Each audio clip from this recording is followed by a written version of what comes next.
Hey everyone, Carly Chambers here with the Tony Bachman Group. I'm here at the shores at Lake Lorraine. I'm going to give you a couple examples of how to get your home ready for an open house or some showings. Let's go on into the kitchen and I'll show you a good example. The first thing that we want to focus on is decluttering the home. This includes taking things off the countertops, minimal items on the wall, and also clearing up floor space. This is going to allow for clients to come in and actually see the home, not necessarily the things that are in it. The next part that we really want to focus on is touching up paint in your home, interior and exterior. This does not necessarily mean repainting the entire interior and exterior of your home, but just really looking at those couple of walls that need a little bit of touch-ups. If you do have a gender-specific room, you may want to think about making it neutral so that any family that comes in can see it for their home. Then we really want to focus on deep cleaning your home.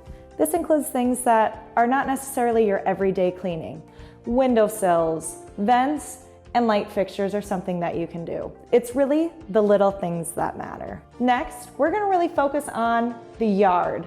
Sometimes people don't necessarily think about doing yard work before an open house, but curb appeal is actually something that clients come and look at, and it can also boost the price of your home. Lastly, some things that you can do around your home about a day before your open house or your showing is to open up the windows, weather permitting, to let in a little bit of fresh air.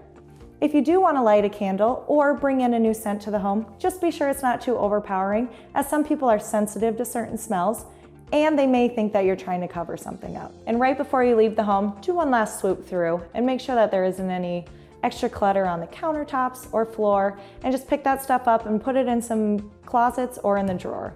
If you have any questions on buying, selling, or investing in real estate, please give me a call, Carly Chambers, at 952-297-5625, and ask Carly how I can find your new chambers.